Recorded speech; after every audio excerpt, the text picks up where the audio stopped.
je vais vous faire un résumé détaillé de Genèse 13, versets 1 à 18, en vous présentant cette histoire avec une profondeur spirituelle et théologique, tout en restant dans une approche pastorale. Résumé de Genèse 13, versets 1 à 18.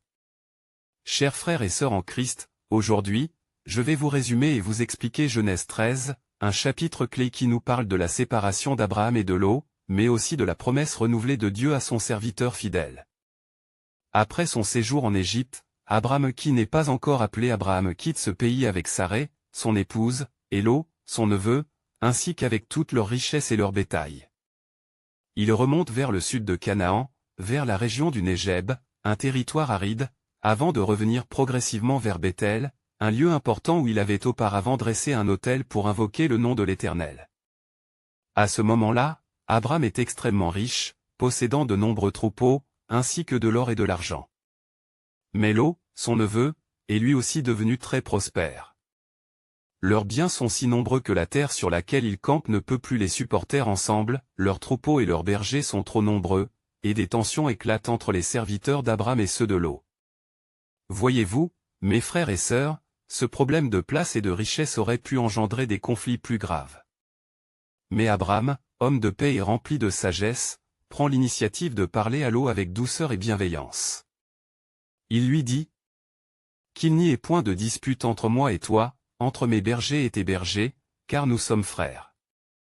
Tout le pays n'est-il pas devant toi?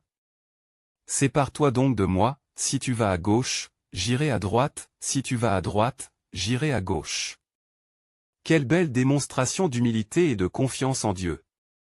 Abraham, l'aîné, aurait pu exiger la meilleure part du pays, mais au lieu de cela, il laisse son neveu choisir en premier. C'est une marque de générosité et de foi en la providence divine. Lot, lui, lève les yeux et contemple toute la plaine du Jourdain, une terre fertile, verdoyante, semblable au jardin d'Éden ou aux terres d'Égypte. Attiré par cette abondance, il choisit cette région pour s'y établir, s'éloignant ainsi de son oncle Abraham. Lot s'installe près des villes de Sodome et Gomorrhe, qui étaient pourtant déjà connues pour leur méchanceté et leur corruption. Abraham, quant à lui, demeure en Canaan, là où Dieu l'a conduit. Après la séparation, l'Éternel lui renouvelle alors une grande promesse. « Lève les yeux, et du lieu où tu es, regarde au nord, au sud, à l'est et à l'ouest. Tout le pays que tu vois, je te le donnerai, à toi et à ta descendance, pour toujours. Je rendrai ta postérité aussi nombreuse que la poussière de la terre, si l'on pouvait compter les grains de poussière, on pourrait aussi compter tes descendants. » Ainsi, Dieu rassure Abraham et lui donne une vision plus grande que ce que ses yeux peuvent voir. Il ne possède pas encore cette terre, il ne voit pas encore sa descendance se multiplier, mais il croit en la promesse divine. C'est là une belle leçon de foi pour nous tous. Parfois, nous ne voyons pas immédiatement les fruits des bénédictions de Dieu, mais nous devons marcher par la foi et non par la vue. À la fin du chapitre, Abraham se déplace et vient s'établir près des chênes de Mamré, à Hébron, où il bâtit un nouvel autel pour honorer l'Éternel.